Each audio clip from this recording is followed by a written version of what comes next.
topik seperti ini di webinar susah ya Bapak Ibu. Kalaupun mau tanya, bingung mau tanya siapa.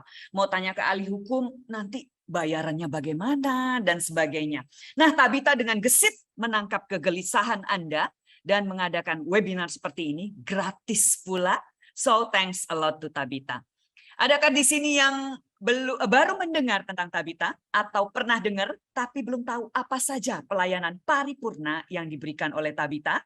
Mari sebelum masuk ke pemaparan narasumber, kita saksikan profil Tabita, Sobat di Kala Duka.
Demikian Bapak Ibu, rekan-rekan terkasih, profil dari Tabita, inisiator dan penyelenggara utama dari webinar tentang hukum waris, dan kita sudah masuk dalam part ketiga atau part terakhir.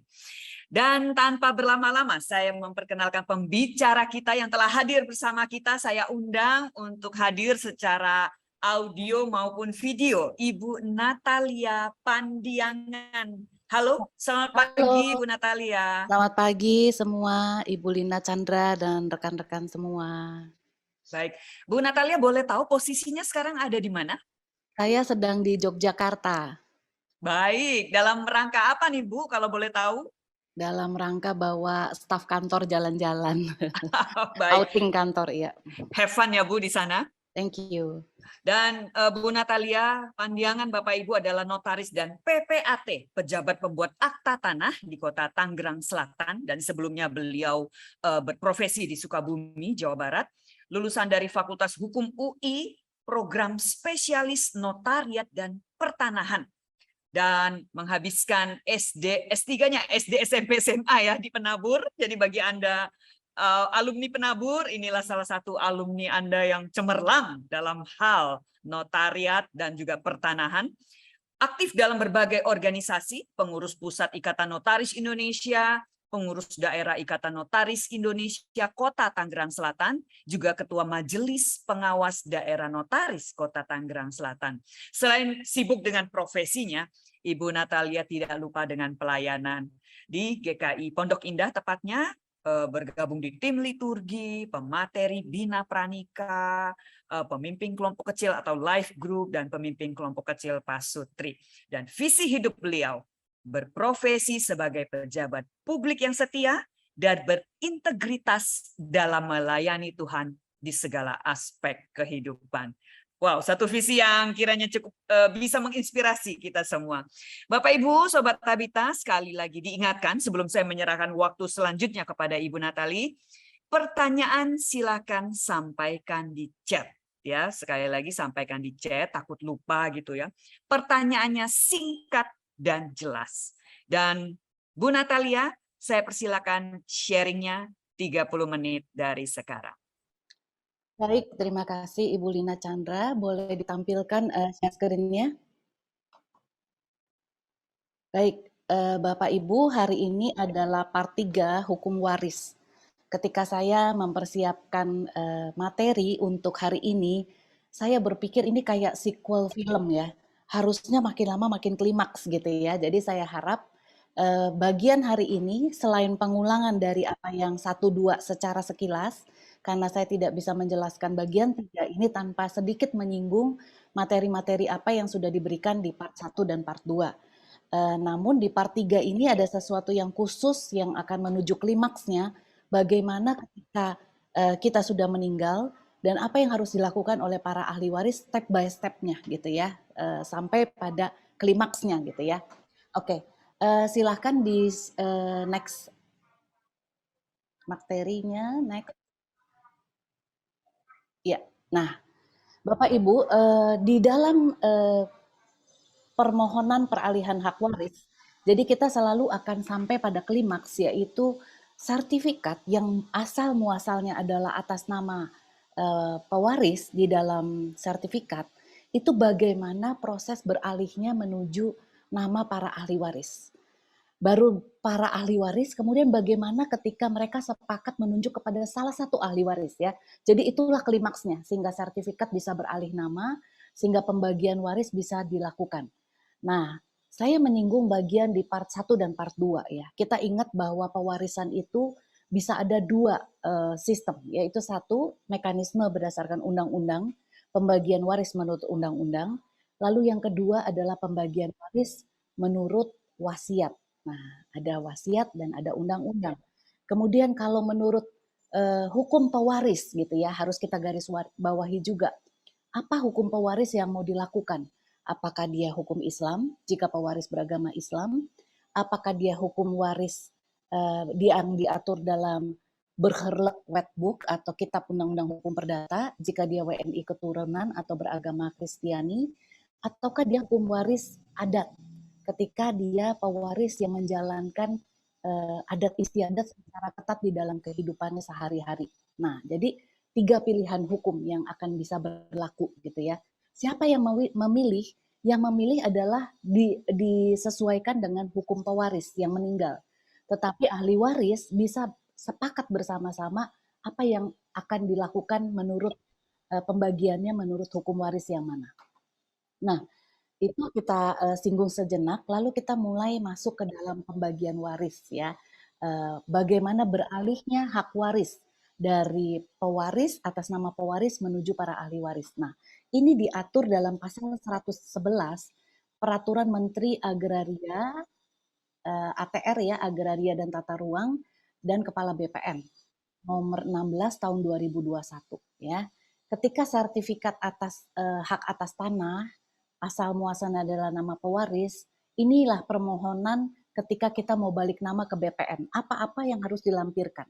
Yang pertama adalah sertifikat atas nama pewaris atau alat bukti pemilikan tanah lainnya. Ya. Kemudian yang kedua akte kematian. Ingat akte kematian kemarin saya udah kasih juga syarat-syarat pembuatan akte kematian. Sekarang bisa dilakukan secara online dengan masuk ke situs Dukcapil Kabupaten atau Kota setempat. pada waktu kita hendak mengambil akte kematian aslinya di Disduk Capil, kita harus menukar dengan KTP pewaris. KTP pewaris akan dicabut si almarhum, dan kartu keluarga yang masih ada nama pewaris atau nama almarhum akan dikeluarkan, terbit kartu keluarga baru ya. Ini ketika kita bicara akte kematian. Ini yang harus dibawa ya. Lalu yang ketiga adalah surat tanda bukti sebagai ahli waris. Nah, ini juga harus kita ingat bagian part 1 dan part 2, apabila WNI keturunan dibuatnya di notaris. Apabila dia pribumi dibuatnya di kelurahan dan kecamatan ya, dengan surat pengantar RT RW. Lalu harus dilihat juga adakah sengketa atau tidak sengketa. Kalau ada sengketa, mana putusan atau penetapan pengadilannya tentang pembagian warisnya. Inilah surat tanda bukti yang menunjukkan siapa-siapa ahli waris yang berwenang, yang berhak, bukan berwenang atas sertifikat hak atas tanah tersebut. Nah, kemudian yang keempat, apabila hanya salah satu ahli waris yang hendak melakukan pengurusan, maka harus ada surat kuasa tertulis, di mana seluruh ahli waris memberikan kuasa kepada salah seorang ahli waris untuk melakukan permohonan, pendaftaran, peralihan haknya. Ya. Kemudian bukti identitas ahli waris harus dilampirkan semua, KTP, KK, NPWP, akte kelahiran. Ingat ini semua harus dilegalisasi di notaris setempat atau notaris yang Anda tunjuk ya. Kenapa harus dilegalisasi? Karena fotokopi tersebut harus dicocokkan dengan aslinya. Maka ketika Anda datang ke notaris, notaris mencocokkan KTP, KK, NPWP, akte kelahiran anak-anak atau pasangan dari ahli waris, lalu disebutkan di situ fotokopi yang diperlihatkan kepada notaris ini adalah sesuai dengan asli dokumen yang diperlihatkan kepada notaris dan dikembalikan oleh notaris kepada yang berhak. Kira-kira ini. Kemudian apabila ada putusan akta pembagian waris, jika terjadi sengketa di nomor 3 ini, maka akan ada putusan pengadilan atau penetapan mengenai pembagian warisnya. Itu harus dibawa ya ketika kita mau mengalihkan sertifikat kepada para ahli waris. Tapi ingat yang di nomor 6 ini tidak perlu apabila pada waktu kita membuat surat keterangan waris ya di nomor 3 ini yang dibuat di notaris, tidak ada keberatan dari para ahli waris. Apakah dia ada wasiat atau tidak ada wasiat. Next. Nah, surat tanda bukti sebagai ahli waris adalah wasiat pewaris ya. Kita bisa wasiat pewaris atau SKW ya. SKW ini di poin berikutnya bisa pernyataan ahli waris dibuat di hadapan disaksikan 2 orang saksi atau dengan lurah dan camat di tempat tinggal pewaris pada waktu meninggal dunia atau putusan pengadilan atau wasiat pewaris ya. Jadi surat tanda bukti sebagai ahli waris tuh ada 4 macam ya. Pertama SKW, surat keterangan waris kalau dia WNI keturunan atau beragama Kristiani atau Buddha dibuat di notaris. Ya. Ketika dibuat di notaris, SKW itu akan membuka ada wasiat atau tidak ada wasiat ya. Kalau ada wasiat, maka wasiatnya dibawa juga ya di sini. Jadi surat tanda bukti sebagai ahli waris, SKW plus wasiat dibawa ya. Tapi kalau sengketa keberatan dengan wasiat dari si pembuat wasiat, maka berarti sengketa. Ada yang harus diputuskan oleh pengadilan atau hakim ketua pengadilan. Ya. Tetapi kalau dia pribumi, tidak ada sengketa, maka cukup yang dibawa adalah pernyataan ahli waris yang disaksikan oleh 2 orang saksi dan diketahui lurah dan camat tempat tinggal pewaris pada waktu meninggal dunia. Nah, ini digarisbawahi ya. Sekarang kita tidak bisa lagi buat di mana-mana gitu ya, tapi harus dibuat di tempat tinggal pewaris pada waktu meninggal dunia. Patokannya apa?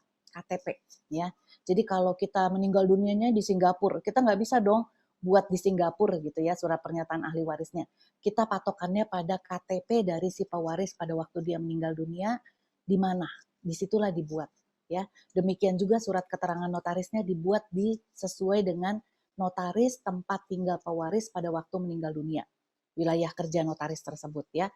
Jadi kalau dia meninggal di Jakarta, padahal KTP-nya dia adalah di Tangerang Selatan, maka buatnya di notaris Kota Tangerang Selatan ya. Kalau dia KTP-nya di Papua ya, tetapi dia meninggalnya di Bandung di tempat anak-anaknya, maka pergi ke notaris tempat tinggal pewaris pada waktu meninggal dunia. Ya, tempat tinggal pewaris ya, bukan tempat tinggal sementara atau tempat meninggalnya pewaris. Bukan demikian ya, tempat tinggal pewaris pada waktu dia meninggal dunia. Next. Nah, surat tanda bukti sebagai ahli waris juga adalah akte keterangan hak waris. Ini buat tadi sekali lagi penekannya bagi WNI keturunan, bagi yang beragama di luar muslim ya. Di notaris yang berkedudukan di tempat tinggal pewaris pada waktu meninggal dunia. Jangan lupa ya. Nah, apabila pewaris ada hal-hal tertentu juga surat keterangan warisnya diterbitkan oleh Balai Harta Peninggalan ya. Misalnya tidak ada keluarga satu orang pun, maka ini Balai Harta kemudian anggota gerejanya mau menanyakan kepada siapa ini barang-barangnya diberikan, maka pergilah ke Balai Harta Peninggalan ya buat surat keterangan waris di tempat Balai Harta Peninggalan. Ini adalah dasar hukum dari perolehan peralihan hak sertifikat untuk balik nama dari pewaris kepada ahli waris ya. Ingat peraturan Menteri Agraria dan Tata Ruang atau Menteri ATR Kepala BPN nomor 16 tahun 2021 pasal 111. Next. Nah, sekarang kita bicara tentang APHB. Ini di part 1 dan part 2 belum ada ya. Apa itu APHB ya? Akta Pembagian Hak Bersama ya. Jadi misalnya begini, sertifikat atas nama si bapak. Kemudian bapak ini masih meninggalkan istri dan 2 orang anak. Tetapi di dalam wasiatnya dicantumkan si bapak ini mencantumkan bahwa bagian hak miliknya diberikan kepada istrinya ketika dia meninggal. Nah, ketika meninggal istrinya, maka harusnya jatuh ke anak-anaknya. Tapi di dalam wasiat istrinya disebutkan bahwa jatuh ke salah satu anak yang WNI, misalnya karena 2 anak, yang satu WNA, yang satu WNI.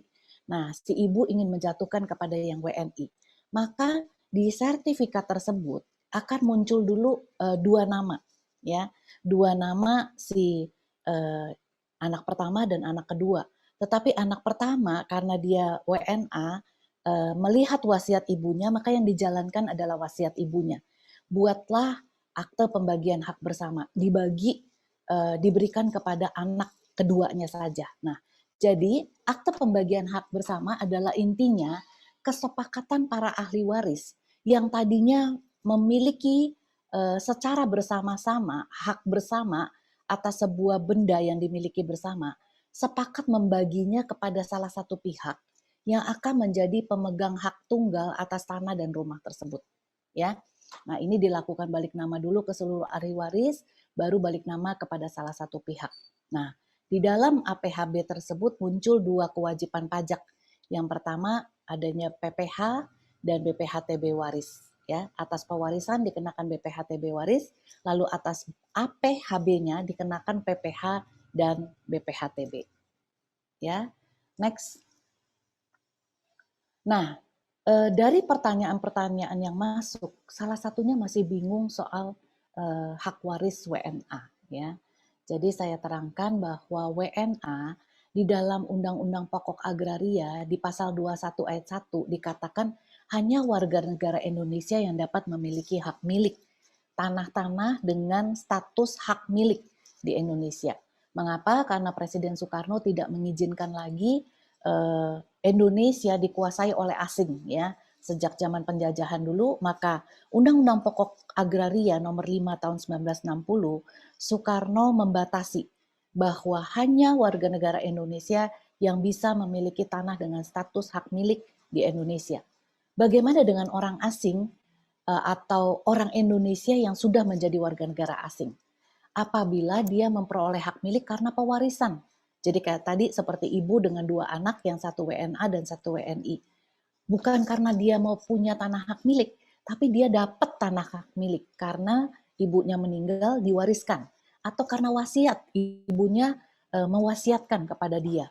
Nah, pasal 21 ayat 3 mengatakan bahwa orang asing yang memperoleh hak milik karena pewarisan dengan wasiat atau karena percampuran harta perkawinan, misalnya dia sudah punya tanah hak milik, kemudian dia menikah dengan orang asing, maka terjadi percampuran harta, ada harta bersama.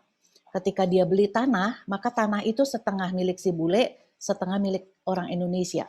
Maka si bule ini mendapatkan hak milik setengahnya itu dari tanah tersebut karena hasil dari kawin dengan WNI Indonesia yang membeli tanah, ya. Makanya disarankan bagi orang-orang WNI yang hendak menikah dengan warga negara asing, lakukanlah perjanjian kawin pisah harta supaya si orang asing tidak bisa punya tanah hak milik di Indonesia. Atau kalau si WNI ini meninggal, maka jatuhlah waris ke WNA tersebut. Sedangkan Undang-Undang Pokok Agraria melarang pewarisan jatuh ke orang asing untuk tanah-tanah hak milik. Nah, kalaupun terjadi pewarisan kepada WNA, maka dalam jangka waktu 1 tahun, sejak diperolehnya hak tersebut, ya, atau sejak hilangnya kewarganegaraan si orang Indonesia ini menjadi WNA, maka dia wajib melepaskan hak tersebut kepada pihak lain, apakah kepada orang Indonesia itu saudara kandungnya, atau dia menjual kepada pihak ketiga. Apabila lampau waktu 1 tahun, tidak juga dialihkan hak milik tersebut, maka hak tersebut hapus karena hukum dan tanahnya jatuh kepada negara. Ya, jadi ingat kepada orang-orang yang bersaudara, ada WNI dan WNA, orang tuanya meninggal, jatuh waris, maka sebaiknya yang WNA ini melakukan pelepasan penolakan hak waris saja, ya, supaya tanahnya jatuh ke WNI saudara-saudara kandungnya yang WNI. Jika dia tidak melakukan penolakan, maka dia menerima hak tersebut hanya untuk kurun waktu 1 tahun. Nah, kalau dia menerima itu ada pajak-pajak yang harus dibayar. Ketika dia melepaskan sebelum 1 tahun, ada pajak-pajak lagi yang harus dibayar.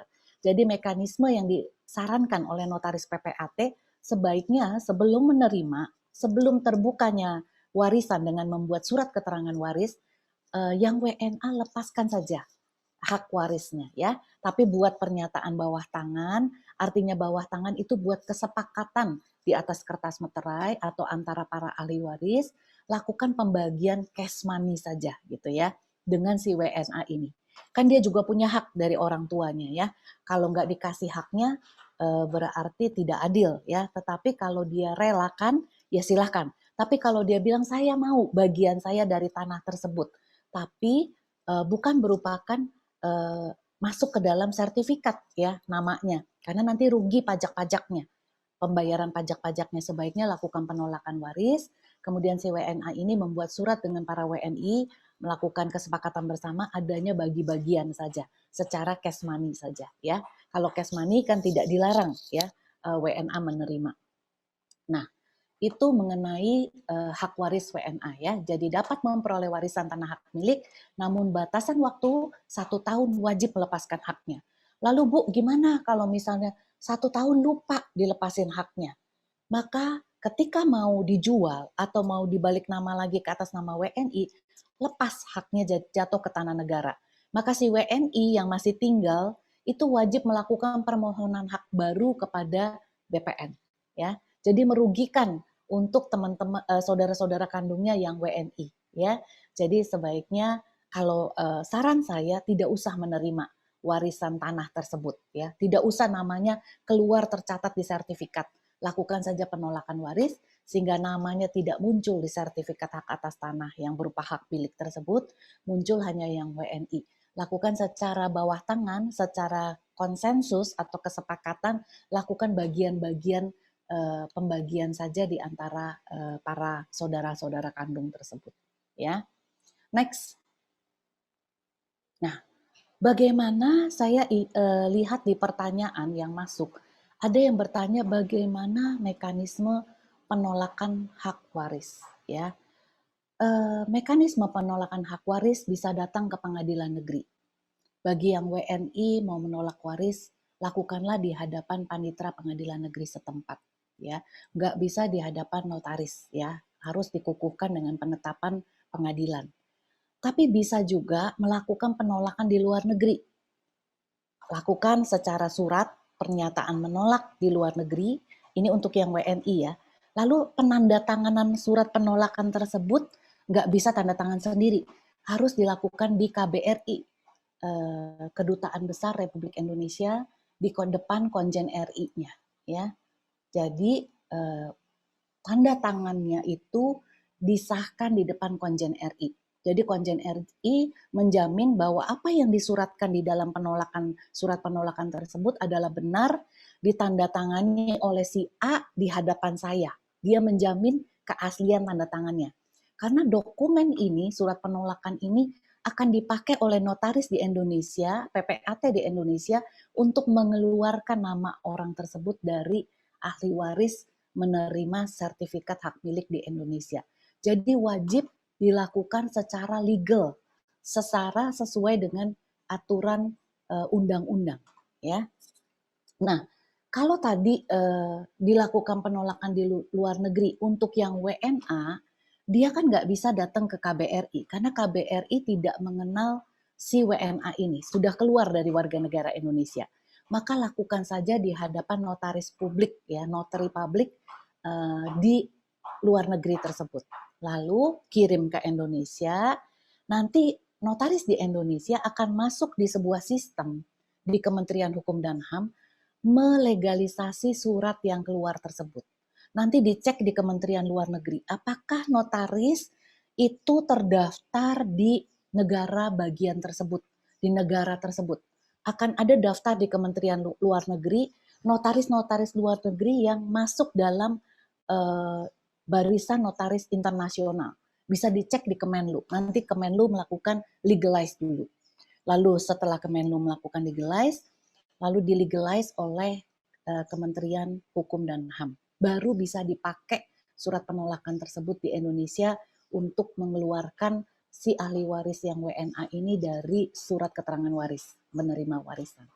Gitu ya. Jadi itulah mekanisme penolakan waris. Ada berbagai cara, gitu ya. Next. Nah, langkah-langkah mewaris ya. Dalam artian sampai kepada balik nama ya. Yang pertama adalah mengurus dulu akta kematian. Tadi saya sudah mengatakan bahwa akta kematian diurus di Disduk Capil.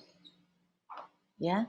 Kemudian yang kedua, urus surat keterangan waris atau urus surat keterangan waris atau pernyataan ahli waris. Bedakan pribumi dan WNI keturunan. Nah, pada waktu ngurus surat keterangan waris ini, keluarlah langkah 2A, yaitu notaris yang mengurus SKW tersebut, ingat wilayah kerjanya harus sesuai dengan tempat tinggal terakhir dari si pewaris pada waktu meninggal dunia, ya. Jadi nggak sembarang notaris.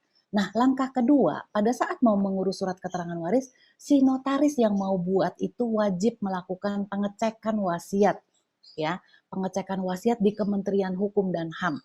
Maka nanti produk pengecekan wasiat itu akan ada keluar adanya terdaftarnya surat keterangan wasiat di Departemen Kumham. Siapa notaris pembuat wasiat dari si almarhum ini? Keluar gitu ya. Nanti diurus oleh ahli waris meminta kepada si notaris mengeluarkan salinan. Kalau di rumah di safe deposit nggak keluar tuh wasiatnya ya. Next. Nah, langkah yang kedua B, notaris akan bertanya, adakah para ahli waris yang akan melakukan penolakan waris? Kan para ahli waris itu harus datang berbondong-bondong ke depan notaris yang membuat surat keterangan waris, ya. Adakah penolakan waris, ya? Kalau tidak ada penolakan waris, maka wasiat yang sudah keluar laporannya dari Kementerian Hukum dan HAM wajib didaftarkan dulu oleh notaris pembuat yang akan membuat SKW. Didaftarkan ke Balai Harta Peninggalan. Nah, siapkan surat kuasa dari seluruh ahli waris kepada si notaris untuk mendaftarkan ke Balai Harta Peninggalan.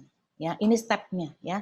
Nah, kemudian ketika sudah keluar nih, wasiat sudah keluar salinannya dan notaris yang membuat, sudah keluar surat keterangan didaftarkan wasiat tersebut ke Balai Harta Peninggalan, muncul langkah keempat. Ditanya oleh si notaris waktu mau membuat SKW, adakah notaris yang menerima seluruhnya atau menolak bagian tertentu dari isi wasiat. Nah, nanti di situ terjadilah obrolan di antara para ahli waris di depan si notaris. saya nggak terima. Kenapa mama menulis dalam wasiat memberikan rumah yang ditinggalin ini hanya kepada satu anak. Kami ini kan juga punya bagian. Memang di dalam undang-undang di part 2 dibilang ada bagian mutlak dari para ahli waris anak-anak ya. Apakah bagian mutlak mereka dilanggar gitu ya? Ada besaran-besarannya gitu ya. Kalau dilanggar, maka sepakat dulu tawar-menawar di antara para ahli waris. Oh, ini kan kehendak mama terakhir, sudahlah terima saja gitu kan. Kalau terima saja, maka diungkapkan di depan notaris kami menerima isi wasiat tersebut. Kalau nggak ada wasiat gimana? Berarti bagi-bagiannya menurut undang-undang kan? Gitu. Lalu lakukan kesepakatan. Setuju semuanya setuju, maka dilakukan pembagian menurut undang-undang. Ya. Tapi kalau belum sepakat di langkah keempat ini harus dilakukan diskusi, harus dilakukan mediasi, tawar menawar di antara para ahli waris. Ya, next. Nah, kalau sudah terjadi kesepakatan, buat kesepakatan bawah tangan di antara para ahli waris. Bawah tangan artinya di atas meterai, ditandatangani oleh semuanya, panggil saksi-saksi, kemudian notaris melegalisasi tanda tangannya. Apa arti melegalisasi? Artinya notaris menyaksikan tanda tangan ini asli dari pihak yang menandatangani tersebut, gitu ya. Jadi tidak dilegalisasi. Nanti kesepakatan bersamanya ternyata dibuat saja di antara mereka tidak asli tanda tangannya.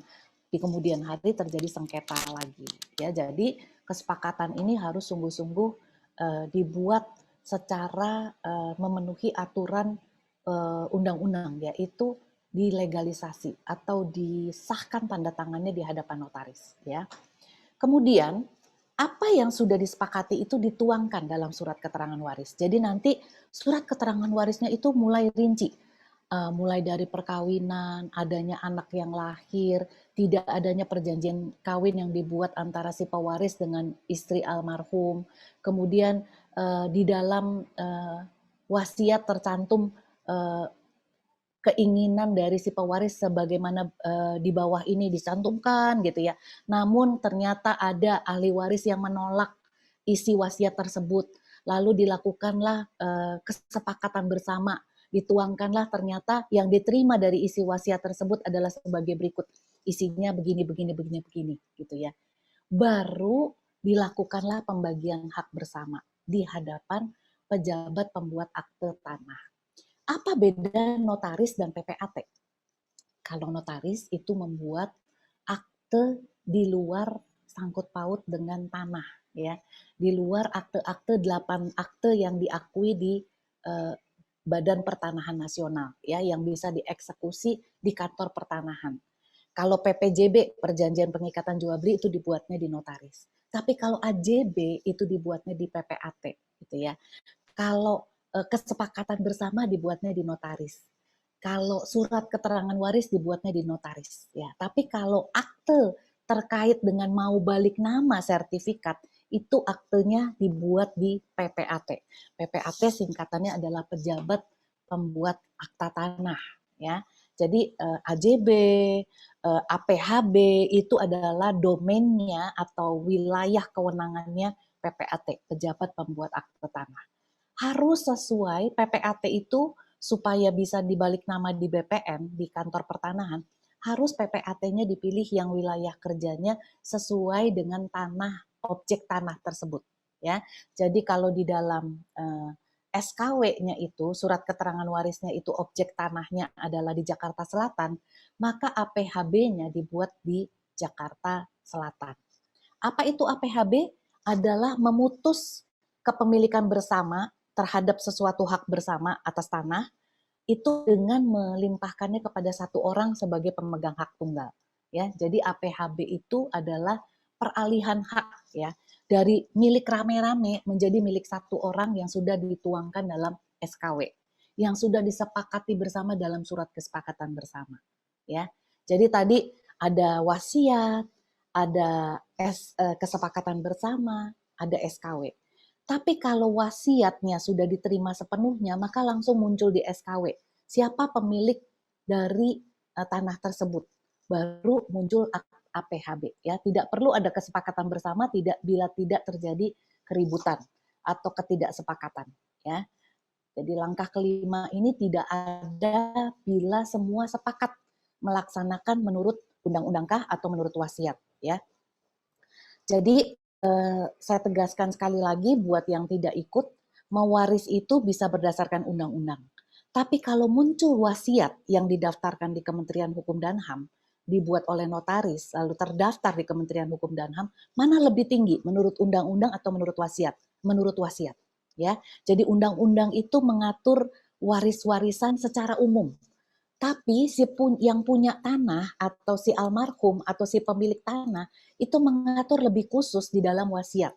Jadi ada gium di hukum adalah lex specialis derogat lex generalis. Ini bahasa Belanda ya. Jadi apa yang khusus diberlakukan di atas yang umum gitu ya. Lex specialis, apa yang diatur khusus akan diberlakukan di atas apa yang diatur umum. Jadi wasiat lebih tinggi daripada apa yang diatur undang-undang. Jadi kalau kita mau waris, nggak ada wasiat, ya lakukan waris menurut undang-undang pembagiannya. Ketika notaris yang mau buat surat keterangan warisnya cek nggak ada wasiat, maka bagi bagiannya menurut undang-undang. Di part 2 saya udah singgung bagaimana pembagian menurut undang-undang. Jika ada pasangan yang kawin yang hidup terlama, misalnya papa meninggal masih ada mama dan anak-anak, jika nggak ada bagaimana, itu sudah saya atur, sudah saya jelaskan di part 2 ya. Mewaris berdasarkan undang-undang ya. Tetapi kalau mewaris ada wasiat, lihat dulu diterima nggak wasiatnya gitu ya. Kalau wasiat nggak diterima, lakukan dulu kesepakatan bersama ya. Jadi kalau wasiat diterima, maka wujudkan apa yang disebut dalam wasiat tersebut. Kalau hanya satu orang yang memiliki, maka lakukan APHB. Tapi kalau rame-rame dibilang dibagi sama besar kata si wasiat tersebut, maka langsung bisa dibalik nama berdasarkan SKW, bagian-bagiannya disebut, maka langsung bisa dibalik nama ke akte peralihan, akte hibah wasiat namanya ya. Saya sudah singgung juga di part 2, akte hibah wasiat, di mana si pewaris akan diwakili karena sudah almarhum, akan diwakili oleh pelaksana wasiat sebagai yang memberikan, kemudian ahli waris sebagai yang menerima hibah wasiat atas tanah tersebut. Muncullah nama-nama bersama para ahli waris dalam sertifikat tanah. Ya, nanti nama si almarhum dicoret di sertifikat, muncul akta hibah wasiat nomor sekian tanggal sekian di hadapan PPAT siapa, muncul nama-namanya. Kalau anaknya 3 ya A, B, C disebut di sertifikat tersebut ya. Next. Nah, dalam pertanyaan juga muncul mengenai anak angkat. Nah, anak angkat ini menarik ya. Kita seringkali bilang, oh angkat anak. Kayak kemarin saya ada kasus di bank ketika saya mau akad kredit, si debitur bilang, saya nih anak angkat. Karena ini kreditnya kredit usaha rakyat, KUR ditanggung oleh pemerintah, saya diburu-buru gitu ya. Jadi saya hanya bawa akta standar, lalu saya akan datang ke bank, saya periksa itu akta dokumen-dokumen aslinya. Lalu saya tanya, kalau Anda dibilang anak angkat, mana dokumen resmi Anda diangkat oleh orang tua Anda yang akan menjamin kredit Anda gitu ya? Nggak ada katanya. Saya cuma diurus oleh ibu saya sejak saya lahir katanya. Lalu saya lihat di kakak, betulkah ini anaknya statusnya? Dilihat ternyata bukan, orang tuanya beda gitu ya. Lalu langsung saya bilang, mana surat lahir dari bidan? Mana pengangkatan secara resmi dari pengadilan? Nggak ada katanya gitu ya. Jadi kalau tidak diangkat resmi melalui pengadilan, diakui sebagai anak yang sah menurut penetapan pengadilan, maka itu cuma anak angkat kaleng-kaleng ibaratnya ya, anak angkat KW gitu ya, yang cuma anak angkat saja, tapi bukan anak angkat yang resmi diangkat menjadi anak sah gitu ya. Kalau anak sah, statusnya sama dengan anak kandung. Besaran warisannya sama dengan anak kandung. Mewaris bersamaan dengan anak kandung. Ya, jadi lihat dulu ya, definisi anak angkat yang disebutkan itu sejauh mana gitu ya. Kalau dia cuma bilang anak angkat saja, diurus dari kecil, atau cuma ada surat bidan saja gitu ya, tidak ada akte kelahiran gitu ya, yang mengatakan bahwa dia disahkan sebagai anak yang sah gitu ya. Jadi kalau akte kelahiran orang tuanya masih orang tua asli, tapi di ujung kirinya ada catatan pinggir yang mengatakan berdasarkan putusan pengadilan dia diangkat sebagai anak yang sah dari pasangan siapa gitu ya orang tuanya. Lalu di akte perkawinan orang tua angkatnya itu juga akan muncul catatan pinggir anak yang diakui sah, maka dia menjadi anak sah gitu ya. Jadi kita harus periksa dokumen dulu ya, baik di akte perkawinan orang tuanya, apakah ada anak angkat, anak yang diakui sah akan muncul di akte perkawinan orang tuanya di catatan pinggirnya. Demikian juga di akta kelahiran si anak ini akan muncul catatan pinggirnya.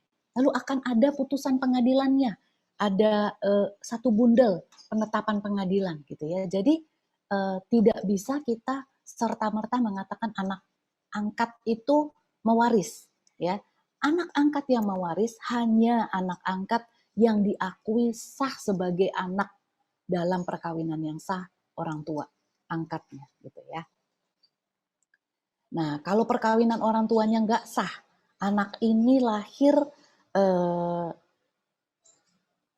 dari ibu, seorang ibu. Dia mewaris dari siapa? Dia berarti anak luar kawin. Ingat di part 2 saya jelaskan, anak luar kawin itu akte kelahirannya beda sendiri. Disebutkan anak luar kawin dari wanita bernama Norma misalnya gitu. Berarti dia hanya mewaris dari si ibu Norma ini, punya hubungan hukum dengan si ibu Norma ya. Jadi bedakan anak angkat, anak luar kawin gitu ya. Angkatnya sah, diadopsi sah atau tidak sah gitu ya. Jadi kalau dia anak angkat saja yang tidak diakui secara sah, maka dia tidak mewaris dari orang tuanya. Bagaimana kalau orang tuanya bilang, aduh udah saya urus dari kecil, saya pelihara dari bayi, ngurusin saya waktu saya sakit sampai meninggal, saya pengen ngasih nanti gitu buat anak angkat saya. Maka wujudkanlah itu di dalam wasiat. Si ibu atau si ayah karena sayangnya kepada anak angkat yang tidak diadopsi secara resmi melalui penetapan pengadilan bisa memberikan kepada anak angkat yang tidak sah ini. Tapi wujudkan dalam wasiat orang tua angkatnya. Harus dua-duanya. Di wasiat bapaknya muncul, di wasiat ibunya juga muncul. Baru dia bisa dapat bagian. Tapi ingat juga, nggak bisa dia dapat bagian seluruhnya. Kalau anak-anak kandungnya merasa terlanggar wasiat warisnya, maka dilakukan kesepakatan. Oh, karena ibu saya pengen ngasih sama anak angkat, ya sudah saya setuju. Maka buat kesepakatan seluruh ahli waris setuju. Atau si ahli waris bilang, enggak dong, bagian mutlak saya dikasih dong, sisanya baru boleh buat anak angkat sesuai maunya mami yang sudah almarhum. Maka wujudkan dalam kesepakatan bersama. Baru nanti itu bisa dituangkan dalam APHB gitu ya, anak angkat atau dalam balik nama warisnya nanti di sertifikat ya. Jadi ingat harus anak angkat ini kalau mau diberikan bagiannya harus dimunculkan dalam wasiat orang tuanya. Wajib orang tuanya buat wasiat di notaris dan didaftarkan di Kementerian Hukum dan HAM. Nah, kalau tidak ada anak-anak, tapi ada anak angkat satu-satunya, maka siapa ahli waris? Anak angkat ini tidak diadopsi secara resmi, secara sah melalui penetapan pengadilan. Maka ahli waris kita naik ke golongan berikutnya. Kalau tidak ada pasangan yang masih hidup dari si almarhum, pasangan itu bisa istri, bisa suami, tidak ada anak-anak kandung, maka yang jatuhnya waris adalah ke golongan kedua. Orang tua dari almarhum atau saudara-saudara kandung dari almarhum. Nah, si anak angkat yang tidak resmi ini harus buat kesepakatan bersama dengan ahli waris saudara-saudara kandung dari almarhum. Rela nggak mereka? Bagian waris menurut undang-undangnya harusnya jatuhnya ke mereka, kemudian muncul wasiat dari si almarhum kepada si anak angkat yang tidak resmi ini. Lakukan kesepakatan bersama antara ahli waris yang berhak, yaitu si saudara-saudara kandung, dengan si anak angkat yang tidak resmi. Nah, kira-kira demikian. Semoga menjawab pertanyaan nomor 2 itu mengenai anak angkat ya. Next. Nah, ada pajak waris ya. Pajak waris itu di pertanyaan nomor 10 kalau nggak salah ya. Pajak waris itu dibayarkan saat terjadinya peralihan hak atas tanah. dari pewaris, dari yang meninggal ya. Ingat di part 1 yang disebut pewaris adalah almarhum yang sudah meninggal, yang memiliki harta peninggalan. Kepada ahli waris adalah mereka-mereka yang berhak secara undang-undang atau secara wasiat ya. Nah, munculnya pada waktu kita mau mendaftarkan peralihan hak atas tanah tersebut ya. Jadi ketika sertifikat hak atas tanah tadinya atas nama almarhum, kita mau jual atau mau munculkan nama-nama kita si ahli waris di sertifikat tersebut. Mau jual kah, mau sewakan kah, atau mau berikan lagi itu kepada orang lain kah, si sertifikat itu, maka harus dimunculkan nama ahli waris yang berhak dulu. Nah, disinilah terjadinya tertagih pajak waris ya. Pajak waris terdiri dari dua hal.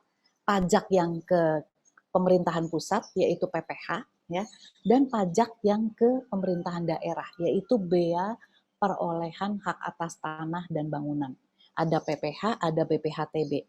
Setiap peralihan hak atas tanah itu muncul dua kewajiban pajak ini ya. Kalau PPH itu dari si pemberi, kalau BPHTB itu dari si penerima. Nah, siapa pemberi yang ada di eh,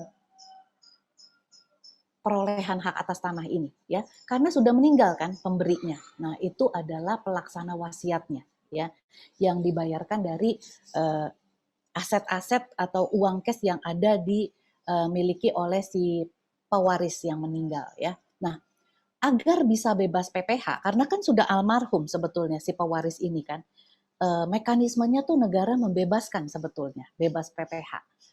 Diurus tapi harus urus bebas PPH di mana di KPP tempat KTP almarhum ya, dengan mengurus namanya surat keterangan bebas pajak penghasilan atas pengalihan hak atas tanah dan bangunan ya. Ngurusnya waktunya cukup panjang ya, ada permohonan, ada form-form yang harus diisi dan ditandatangani para ahli waris selaku wakil dari si pewaris ya, diisi. Kemudian bebasnya PPH itu hanya jika hak atas tanah tersebut muncul di SPT tahunan almarhum yang terakhir sebagai daftar harta. Kalau tidak muncul di dalam daftar harta, saran saya lakukan pembetulan ya. Mudah kok lakukan pembetulan, munculkan di SPT. Kalau SPT-nya belum lapor gimana? Mulai dilapor, dibuatlah SPT atas nama almarhum ya. Nah, jika tidak bebas PPH, kita nggak mau ngurus, nggak mau ribet gitu ya, nggak mau lakukan pembetulan, maka akan ditarik PPH-nya sebesar 2,5% ya. Nah, BPHTB waris adalah yang wajib dibayar oleh para ahli waris, yang besarannya itu memakai dibayarkan dengan nomor NPWP-nya bisa memakai salah seorang ahli waris ya. Misalnya ahli waris ada 4, A, B, C, D, pakai saja NPWP satu orang. Atau kalau mau pakai NPWP semuanya boleh, tapi harus dibagi.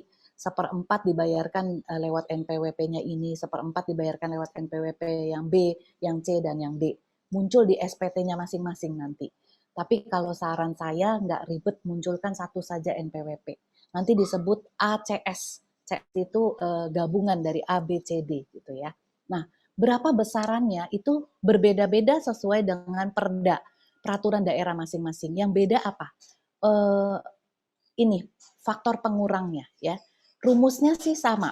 NJOP PBB dari tahun terakhir, tahun berjalan. Jadi misalnya tahun 2002, NJOP PBB-nya adalah 3 miliar, maka dikurangin dulu. Kalau di Jakarta, faktor pengurangnya adalah 350 juta ya. Karena itu saya bilang berbeda sesuai perda masing-masing, tapi rumusnya sama. Dikurangin dulu 350 juta, baru hasil akhirnya 3 miliar kurang 350 juta, yaitu 2.650 juta dikali 5%. Kalau DKI Jakarta dikali lagi 50%, setengahnya. Baru dibayarkan ke NPWP salah seorang ahli waris ya. Formnya itu nanti dicetak oleh PPAT yang akan mengurus peralihan hak warisnya ya. Nah, note untuk Jakarta pada zaman Fauzi Bowo itu keluar Perda Gubernur DKI nomor 112 tahun 2011. Di bawah 2M BPHTB warisnya 0 ya. Berbahagialah Bapak Ibu yang menjadi bagian dari warga DKI Jakarta ya. Ada keistimewaan. Sudah ada pengali 50% kalau di atas 2M, tapi kalau di bawah 2M BPHTB-nya bisa diurus 0 gitu ya. Next.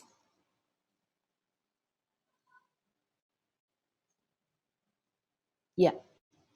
Nah, ini saya juga buatkan ini berdasarkan pertanyaan nomor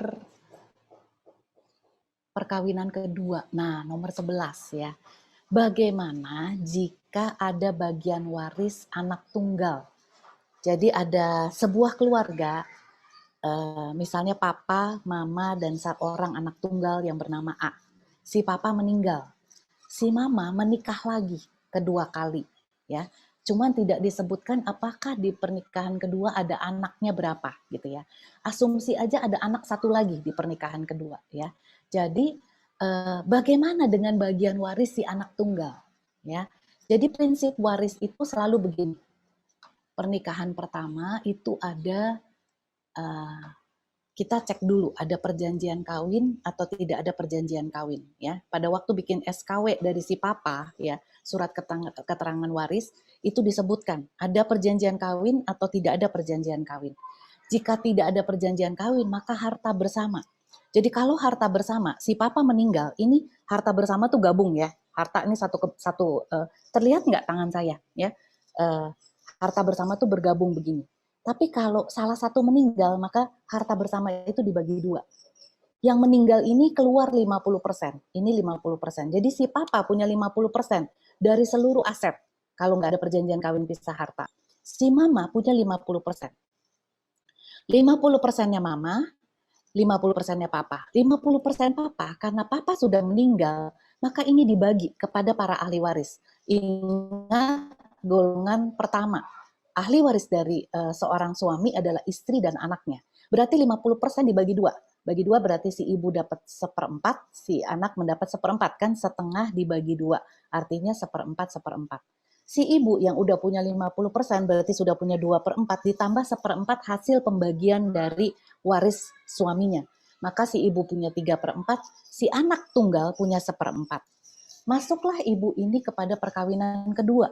Perkawinan kedua ada harta bersamanya lagi dengan suami berikutnya. Nah, apa yang merupakan harta yang merupakan dibawa dari yang sebelumnya itu disebut harta bawaan ya. Harta bawaan di Undang-Undang Perkawinan nomor 1 tahun 74 disebut harta bawaan berada di bawah penguasaannya masing-masing ya. Jadi apa yang 3/4 ini merupakan harta bawaan dari si ibu. Nah, tapi repotnya kalau harta bawaannya itu masih berupa tanah, masih kelihatan di sertifikat ketika dibalik nama waris, apa yang tadinya sertifikat atas nama ayahnya, maka disebut bagian dari nyonya, misalnya istrinya namanya Nyonya Norma, itu 3/4 bagian, anaknya 1/4 bagian. Ya. Nah itu dibawa ke perkawinan berikutnya, maka itu disebut harta bawaan. Si sertifikat ini tidak bisa diganggu-gugat oleh suami kedua dan anak-anak dari perkawinan kedua, karena ini merupakan harta bawaan. Harta bawaan diatur berada di bawah penguasaannya masing-masing. Jadi ketika si ibu mau jual di tengah jalan, mau menguangkan, maka keluarkan bagian si anak 1/4, bagian si ibu 3/4. Kalau udah jadi bagian uang cash, masuk ke perkawinan kedua itu nggak bisa lagi kita sebut harta bawaan. Karena tercampur rekeningnya kepake untuk pengeluaran rumah tangga, kepake untuk beli tanah baru lagi, apalagi kalau si ibu ini beli tanah baru lagi. Maka tanah baru yang didapat dari hasil uang cash menguangkan di sertifikat milik suami pertama itu akan jadi harta bersama, sertifikat tersebut akan jadi harta bersama dalam perkawinan kedua. Agak ribet ya, tapi kira-kira bayangkan demikian. Kalau diuangkan jadi milik bagian pertama dari pihak kedua. Tapi kalau nggak diuangkan, si sertifikat ini terus ngikut sampai si ibu meninggal, maka ini jadi milik siapa? Jadi milik bagi-baginya yang 3/4 punya si ibu ini, bagi antara anak hasil perkawinan kedua dan anak hasil perkawinan pertama. Dan si suami. Ya. Jadi harta bawaan yang dibawa sampai akhir hidup si ibu, Jika belum dipecah menjadi uang cash, maka akan menjadi milik bagi rata dengan si suami dan anak-anaknya. Karena harta bawaan itu kalau sudah menutup mata tetap jatuh kepada para ahli waris, ya. Entah dibawanya di mana saja akan jatuh demikian. Tapi kalau dia dibawa terus sampai dia meninggal masih belum terbagi, ya, itu hartanya, maka hanya yang 3/4 itu saja yang bisa dibagi, ya. Sampai di sini mudah-mudahan jelas ya. Jadi ada peristiwa kematian, harta warisan hanya 50% dari harta bersama jika tidak ada perjanjian kawin pisah harta. Kemudian bagian pasangan dan anak istri pertama 50% dibagi sama besar, bagian suaminya ditambah 50%. Jika suami meninggal, jika tidak ada harta bersama dengan istri kedua, maka harta suami dibagi sama besar antara istri kedua dengan anak istri ke-1 dan anak istri kedua. Ini saya perumpamaannya kalau yang meninggal adalah istrinya, ya, dan suami yang kawin lagi, ya. Tapi hampir mirip ini ya dengan yang tadi saya jelaskan. Jadi dibagi rata, ya. Sebentar, ada tambahan kah? Jadi ingat prinsip harta bawaan itu adalah harta yang dibawa masuk ke dalam sebuah pernikahan. Itu tidak masuk dalam harta bersama, ya. Tidak bercampur antara suami dan istri. Harta bawaan berada di bawah penguasaan masing-masing. Dia bisa bertindak mau ngapain aja tanpa persetujuan pasangan kawinnya. Ya, itu prinsip harta bawaan. Tapi kalau harta bawaan ini dicairkan dalam bentuk duit, maka dia jadi gabung dalam harta bersama karena nggak bisa dipisah, gitu ya. Nah, ingat harta bawaan jika meninggal maka jatuh waris ke istri pewaris, bukan kembali kepada saudara-saudara kandung. Ada pertanyaan nih orang Batak kalau nggak salah ya. Apakah harta bawaan dibeli oleh abang saya pada waktu abang saya belum menikah, kemudian tidak punya anak abangnya ini. Ketika abangnya meninggal, harta bawaan ini apakah kembali kepada saudara kandung atau kepada istri pewaris? Ya istri pewaris, karena golongan pertama adalah yang mewaris adalah istri dan anak-anak. Kalau nggak ada anak, maka istri pewaris. Bukan kepada saudara kandung. Mentang-mentang dibelinya di sebelum perkawinan, dipikir akan balik ke saudara kandung. Enggak. Ahli waris itu ada tingkatannya ya. Ahli waris itu tingkat yang paling tinggi adalah pasangan kawin dan anak-anak ya. Kalau misalnya pasangan kawinnya tidak punya anak, maka tetap pasangan kawin mewaris dari suaminya kalau meninggal gitu ya. Tapi pada waktu hidup si abang ini boleh jual harta bawaannya, nggak perlu persetujuan pasangan kawin karena dia punyanya sebelum perkawinan, bukan bagian dari harta bersama. Ya, harta gabungan suami dan istri didapat sebelum perkawinan, maka harta bawaan, ya. Jadi kalau si abang mau ngasih harta bawaannya itu, lakukanlah sebelum dia meninggal, hibahkanlah ke saudara-saudara kandungnya. Dia bisa bertindak tanpa persetujuan pasangan kawinnya, karena itu harta bawaan. Dia bisa bertindak tanpa melibatkan pasangan kawinnya, gitu ya, bukan merupakan harta bersama. Next.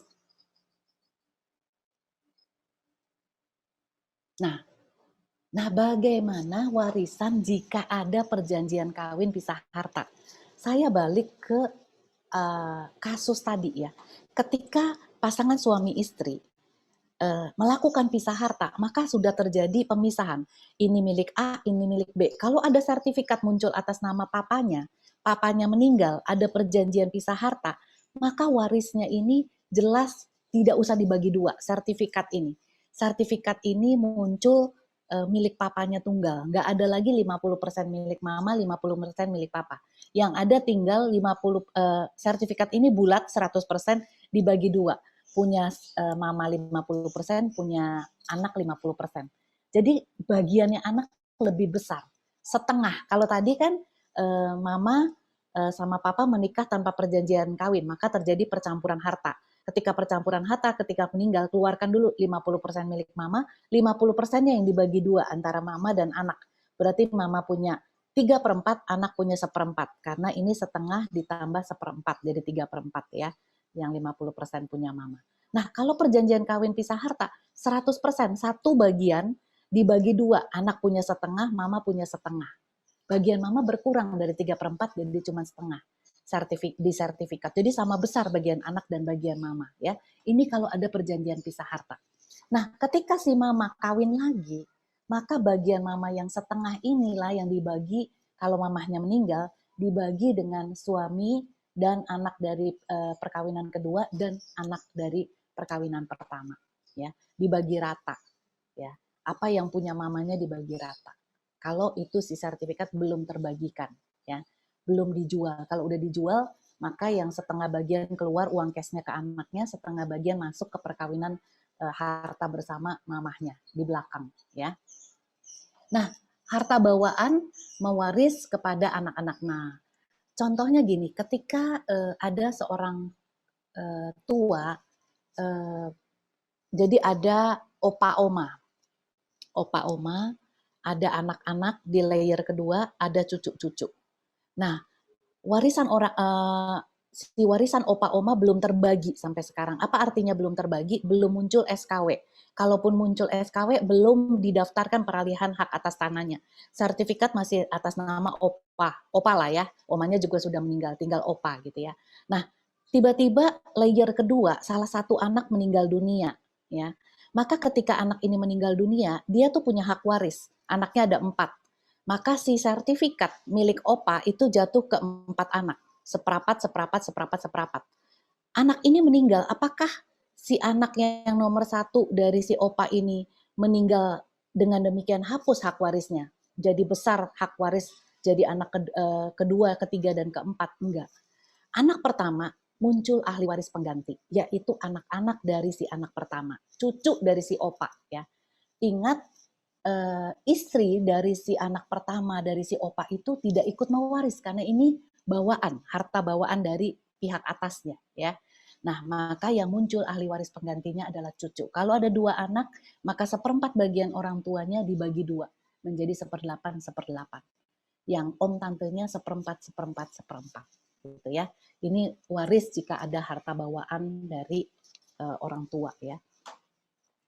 Wasiat bawah tangan. Nah, muncul pertanyaan juga, Bu, bagaimana jika ada tuh selembar surat dari orang tua, tapi tidak dibuat dengan akta notaris, tidak juga didaftarkan di Kementerian Hukum dan HAM, bisa berlaku nggak? Bisa berlaku jika semua ahli waris sepakat. Tapi wasiat tersebut tidak bisa dijadikan dasar untuk peralihan hak atas tanah. Yang muncul peralihannya adalah waris menurut undang-undang dulu. Ya, misalnya gini, agak rumit ya, ini soalnya udah masuk case per case ya. Misalnya gini, ada seorang ibu, sebelum dia meninggal, dia buat surat wasiat bawah tangan. Rumah ini, rumah A di Jalan Elok, di Jalan Alam Elok dijatuhkan untuk anak pertama. Rumah di Pondok Pinang dijatuhkan ke anak kedua. Rumah di Bintaro Jaya dijatuhkan ke anak ketiga. Terus ahli waris sepakat, oke, kita sepakat ya, mama udah bagi-bagi. Walaupun wasiat ini tidak terdaftar di Kementerian Hukum, kita sepakat. Maka yang perlu dilakukan adalah buat SKW. Di dalam SKW itu disebutkan bahwa pewarisnya adalah 3 dengan bagian sama besar, ya. Tetapi ahli waris sepakat dengan membuat kesepakatan bawah tangan melakukan wasiat bawah tangan mamanya. Disebutkan yang alam elok buat A, yang ini buat B, ini buat C. Maka baru bisa dibuatkan APHB. APHB yang B dan C melepaskan tanah di alam elok buat si A.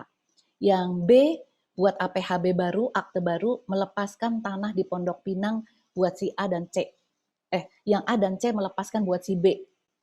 Yang APHB baru lagi, yang A dan B melepaskan tanah di Bintaro untuk si C. Jadi muncul nanti sertifikatnya muncul atas nama si C. Nah, seperti itu. Bisa dilaksanakan jika ahli waris sepakat. Kalau nggak sepakat, maka nggak bisa dijalankan wasiat tersebut, ya. Karena tidak dibuat dengan notaris, tidak didaftarkan. Jadi tidak diakui secara hukum. Karena pembuktian wasiat bawah tangan itu susah. Kenapa? Ini benar nggak tulisan mama?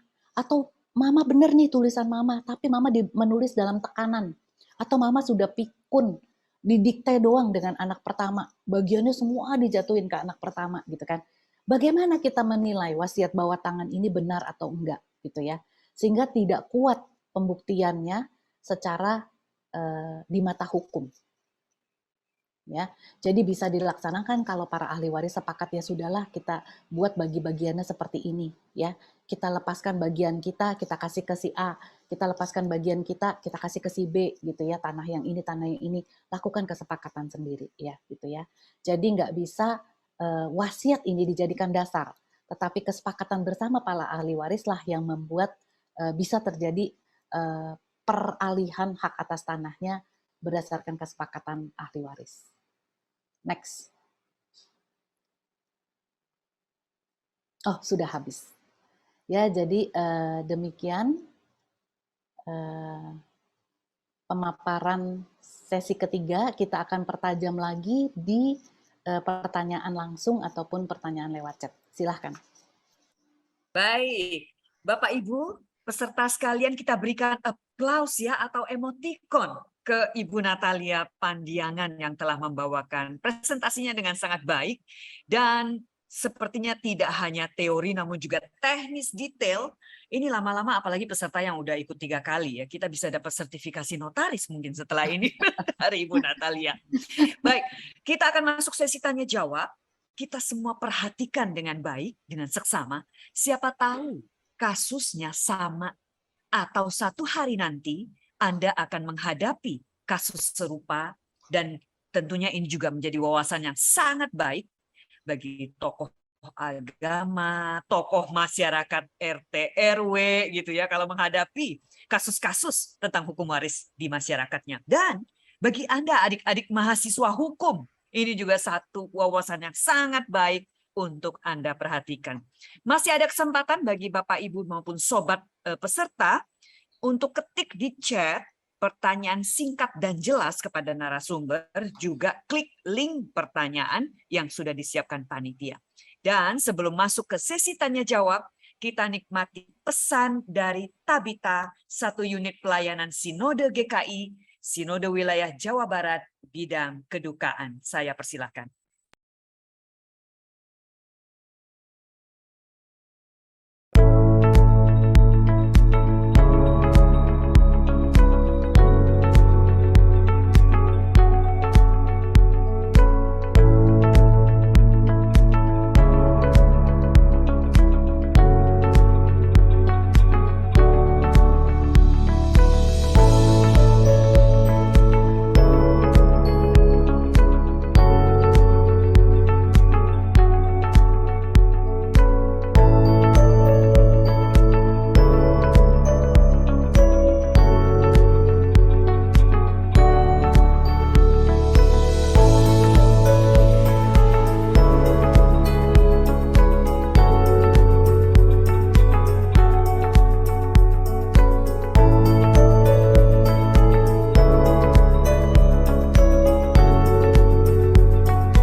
Baik, kita akan masuk dalam sesi tanya jawab. Sudah banyak sekali pertanyaan yang masuk melalui link pertanyaan maupun chat dari Bapak Ibu. Terima kasih sekali lagi menunjukkan antusiasme Anda. Dan panitia juga di belakang layar ini sudah men-screening pertanyaan-pertanyaannya.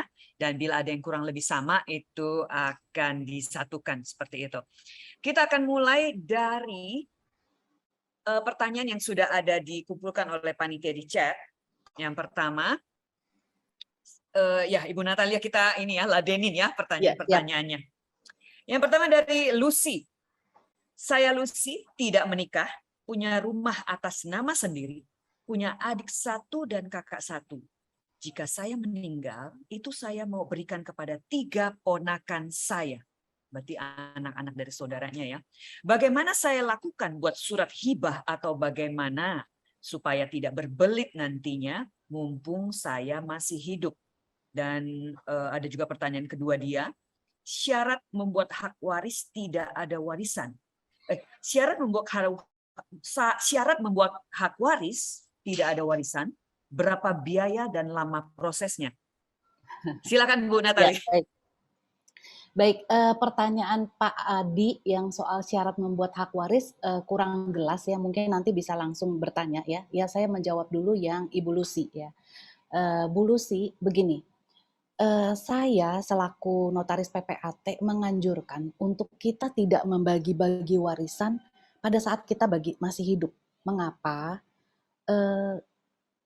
Waktu di part 1 saya pernah menjelaskan mengenai warga negara Singapura, di mana PM Singapura pada waktu itu menemukan kasus ketika orang sudah mengalihkan nama-nama kepada ahli waris pada waktu dia masih hidup, maka dia ditelantarkan semasa hidupnya. Ya, nah itu yang saya hindari.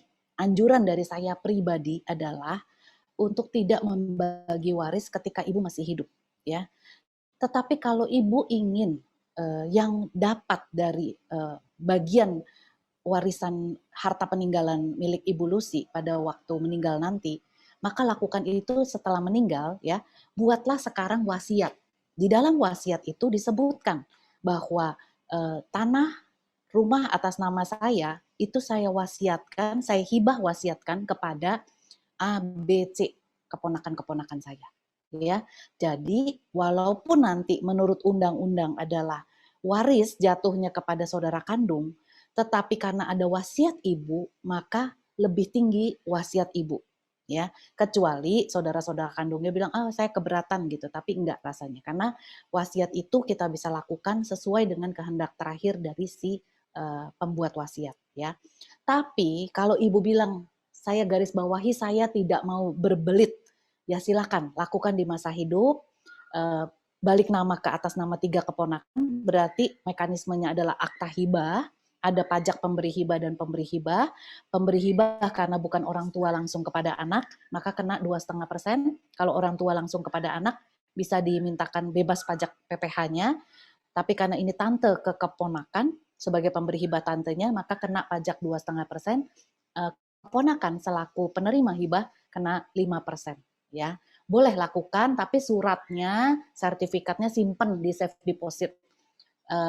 Itu hanya bisa dibuka ketika sudah tidak ada ibu gitu ya, supaya jangan di tengah jalan karena keponakan-keponakan ini ikut tanda tangan akte hibah sebagai penerima hibah, sudah tahu bahwa ibu si tante ini memberikan sertifikat rumah itu ke atas nama mereka, maka secara hukum mereka sudah berhak atas tanah tersebut.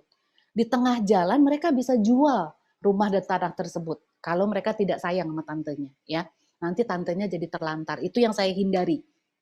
Lebih baik proses balik namanya itu terjadi setelah ibu meninggal. Caranya dengan memasukkan nama mereka ke wasiat, sebutkan bahwa akan diberikan hibah wasiat atas rumah dan tanah tersebut kepada ABC. Itu berlaku setelah ibu tidak ada. Baru bisa dibalik nama sertifikatnya. Gitu ya. Jadi jawaban saya, it depends on apa yang dimau oleh Bu Lucy. Baik, terima kasih. Mbak Lucy, Tante Lucy, ada seorang yang sangat Saya mau mengingat jadi keponakannya juga keponakan-keponakan. ya. Namun kiranya ini bisa menjawab juga ya bagi tante-tante dan om-om di luar sana yang juga memiliki posisi yang sama dengan Ibu Lucy. Sangat menarik. Terima kasih Bu Natalia. Berikutnya saya lihat ada yang raise hand. Bapak Penatua Wilhelmus, saya persilahkan untuk di-unmute oleh panitia. Silakan Pak Penatua Wilhelmus. Boleh Pertanyaan munculkan singkat dan video jelas. sekalian. Iya. Buka kamera. Pak Wilhelmus, silahkan open video dan juga open audio. Saya lihat Anda raise hand soalnya. Lalu berikutnya Pak Adi. Yang raise hand silahkan open video ya. Open video agar kami bisa melihat dan mendengar. Ya, Pak Wilhelmus, silahkan di-unmute. Panitia juga tolong. Baik. Baik, silakan. Oke, Ibu. Selamat siang, Pak Halo. Wilhelmus. Halo. Iya, Ibu. Salam kenal, Ibu. Salam kenal. Posisi di mana, Pak? Kebetulan saya hari ini masuk kantor, Ibu. Di Jakarta atau di mana, Pak? Di kantor, Ibu. Iya, kantornya di wilayah mana? Atau di Jakarta, ya. Oh, Saya di baik. Jakarta, Ibu. Ya, baik. Baik. Ya, Silakan, Pak Wilhelmus. Ya, kebetulan saya di wilayah Cakung, Jakarta Timur, Ibu. Ya, silakan Ya, Pak pertanyaannya. Yang ingin saya tanyakan adalah, mohon maaf nih, kalau 1 dan 2 saya belum bisa mengikuti, yang ketiga terakhir ini baru Nggak saya apa-apa, bisa Pak. mengikuti. Ibu, yang saya mau tanyakan dalam akte sertifikat rumah itu kan kalau ahli waris itu tercantum beberapa daftar keluarga. Kebetulan saya 3 bersaudara dan pada saat ini kalau seandainya saya ingin menjual rumah peninggalan warisan orang tua tersebut, bagaimana caranya Bu bisa menjual, Ibu? Karena di dalam warisan tersebut ada beberapa nama yang dicantumkan dari keluarga saya pribadi begitu, Bu. Kakak, adik, dan keponakan dari adik saya almarhum, Ibu. Oke, baik. Terima kasih, Bu. Terima kasih, Pak Wel. Silakan Bu Natalia. Jadi yang ditanyakan adalah bagaimana cara Bapak mendapatkan bagian dari kepemilikan bersama di dalam sertifikat tersebut ya. Jadi bisa begini Pak, Bapak ada dua pilihan gitu ya. Bapak ingin keluar dari sertifikat tersebut sebagai pemilik sertifikat dengan hitung-hitungan bagian Bapak dibayar oleh saudara-saudara Bapak yang mendapatkan, atau Bapak ingin itu dijual, dilakukan peleburan, pencairan menjadi cash money, baru dibagi-bagi. Ya, jadi 2 pilihannya, nama Bapak keluar, bagian Bapak dikeluarkan, tapi si tanah tersebut masih tetap dimiliki oleh saudara-saudara Bapak. Ya, mereka nggak mau jual. Misalnya ada yang berpendapat bahwa rumah peninggalan orang tua itu kenang-kenangan, sayang kalau dijual. Mereka ingin mempertahankan sebagai rumah tempat kumpul-kumpul gitu ya.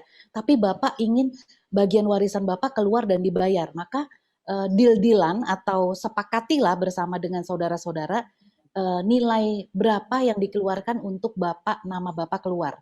Nah, kalau itu yang dipilih, maka buat APHB. Bapak melepaskan haknya, yang lain tetap memiliki tanah tersebut, sertifikat tetap dipertahankan.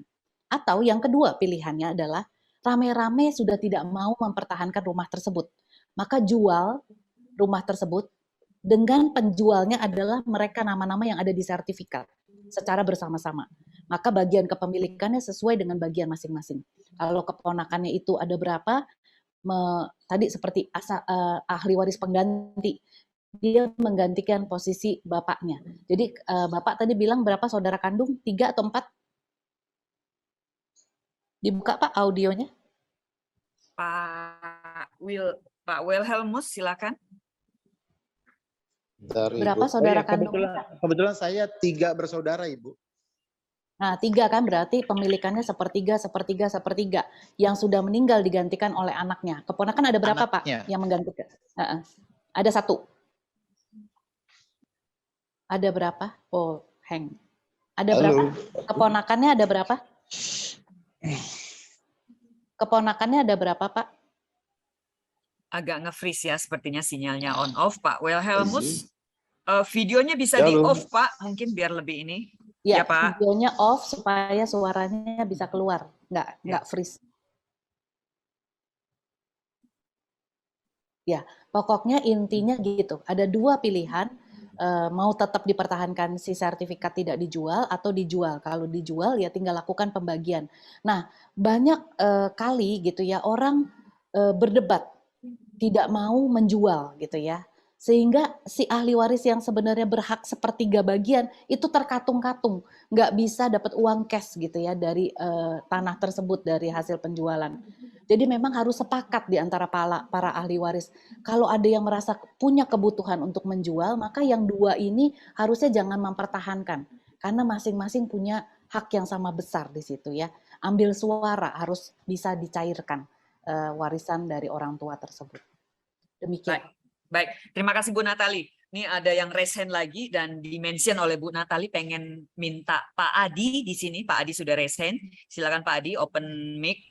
Ya, silakan Pak menjelaskan pertanyaan Bapak yang Bu Natali mungkin kurang jelas. Setelah ini saya akan ke chat ya. Jadi kita bergantian. Silakan Pak Adi. Selamat siang Bu Natali. Jadi Siang, gini Pak. Bu Natali, saya mendapatkan aset dari adik sepupu oma saya. Jadi adik sepupu oma saya. Jadi Aset itu didapat dengan surat apa? Wasiat. tidak ada surat wasiat karena seperti yang Ibu bilang, mereka tidak memberikan surat wasiat karena mereka takut aset itu dijual sebelum mereka meninggal. Tetapi yang jadi masalah sekarang Jadi mereka cuma sudah sertifikat dititipkan ke Bapak. betul, sertifikat semua dititipkan ke saya. Dan kebetulan karena aset ini besar, jadi pajaknya juga besar. Saya sendiri nggak tahu, mungkin sudah diatur sama tante-tante saya. Cuman yang jadi masalah sekarang sudah beberapa tante saya juga sudah meninggal. Jadi dikasihnya ke saya. Nah sekarang saya disuruh membuat surat waris, tetapi saya nggak ngerti saudara-saudara saya di mana. Kan saya nggak mungkin menyebarkan aset yang besar saya di media sosial gitu mencari saudara saya kira-kira gitu ya. Nah jadi gimana nih Bu? Saya bingung begitu Bu. Katanya harus dicari saudara-saudaranya. Saya itu adik sepupu dari oma saya. Waduh. Ya, mungkin saya pun Bapak bingung, saya juga ikut bingung ya Pak ya. Karena gini, saya belum pernah dalam jam terbang saya 23 tahun sebagai notaris belum pernah menemukan kasus seperti Bapak. Tetapi solusinya mungkin Bapak bisa berkonsultasi ke Balai Harta Peninggalan ya. Kalau itu asetnya di mana? Di Jakarta, Bapak pergi ke Balai Harta Peninggalan di DKI Jakarta ya. Karena mekanismenya secara hukum sulit untuk sebuah harta peninggalan jatuh kepada Bapak tanpa adanya sebuah dokumen yang menjembataninya gitu ya. Logika berpikirnya begitu, logika hukumnya begitu Pak. Sulit menjatuhkan apa yang atas nama saudara jauh Bapak ya, tante om jauh gitu ya, jatuh ke adik sepupu jauh gitu ya. Nah, bisa harus dicarikan dulu. Yang diumumkan adalah bukan terkait aset, yang diumumkan adalah mencari keberadaan orang hilang. Ya, itu dulu berdasarkan penetapan pengadilan. Kalau sudah tidak ada penetapan pengadilan yang nggak ada, maka Bapak sebagai keluarga terdekat dari yang punya aset tersebut bisa mengajukan diri sebagai orang yang memiliki aset tersebut. Itu harus lewat putusan pengadilan. Karena harus ada jembatan hukumnya, Pak. Dokumen yang diperlukan untuk aset-aset itu bisa beralih nama ke atas nama Bapak. Karena tidak ada satupun dokumen. Jadi Bapak sekarang harus berkonsultasi ke Balai Harta Peninggalan. Aset itu terurus atau tidak terurus, Pak? Asetnya itu terakhir sebenarnya yang ngurus itu papi saya terakhir. Oke. Jadi PBB dan urusan semuanya itu papi saya yang ngurus. Terakhir Jadi 5 ada tahun. dokumennya.